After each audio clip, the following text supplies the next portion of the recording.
Crimes that shock Nigeria. The tragic case of Oluwabamise Ayanwole. It was a Saturday evening in Lagos. A young woman stepped onto a BRT bus, just like thousands do every day. She sent a few messages that night, messages filled with worry, fear, and hope that she would be safe. Those messages would be the last the world heard from her. This is the story of Oluwabamise Ayanwole. Oluwabamise Ayanwole, known to friends and family as Bamise, was just 22 years old, a fashion designer with dreams, laughter, and plans for the future. On the evening of February 26, 2022, she left work in Aja, Lagos, headed for Oshodi, then onto her family home in Ota, Ogun State. But what began as a routine journey became the start of a tragedy that would shock a nation. Shortly after boarding the BRT bus with registration 240257, Bamise noticed something was wrong. The bus wasn't picking up other passengers, and the interior was unusually dark. She reached out to a friend.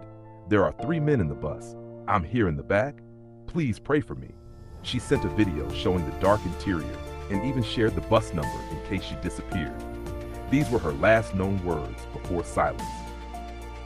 When her calls went unanswered and her phone went silent, worry turned into fear. Her family, friends, and Nigerians across the country joined the search, sharing her story, her photos, her voice notes. Social media became alive with concern, with questions. Where was she? How could a young woman vanish while on public transport? And why were there no immediate answers? 9 days later, on March 7, 2022, her lifeless body was found near Carter Bridge in Lagos, identified by her family, heartbroken and broken. The Lagos State Police confirmed her death and began their investigation, a process the public watched closely.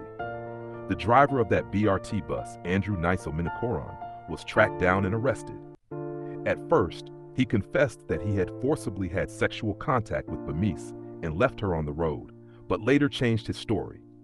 In another account, he told investigators that gunmen disguised as passengers forced him to stop the bus and take orders from them, dragging Bamise away at gunpoint. These conflicting statements deepened the public's concern and raised more questions about what truly happened inside that bus.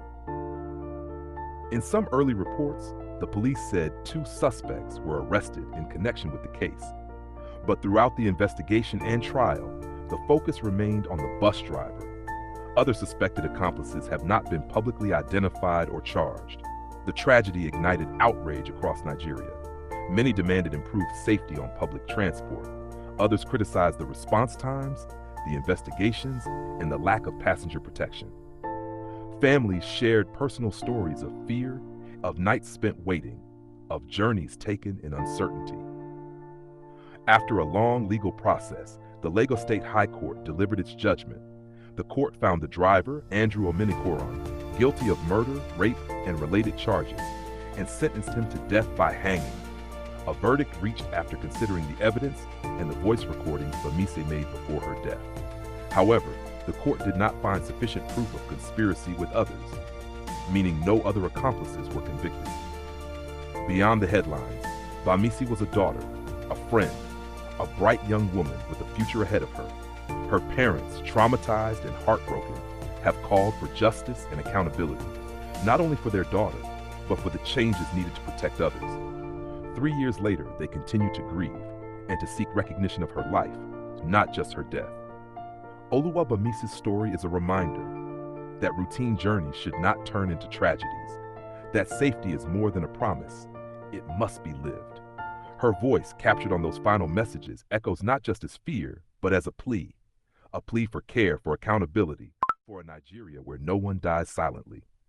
Oluwabamise Ayanwole's life was taken far too soon, but her story remains not just as a headline, not only as a tragedy, but as a call for change. May we remember her with dignity, and may her story inspire a safer Nigeria so that no other voice fades into silence. This documentary is based on publicly reported information and official records. Some details remain sensitive or limited. This content is for educational and awareness purposes only. We honor the memory of the victim and extend condolences to her family. If you found this documentary informative, please like and subscribe for more stories like this.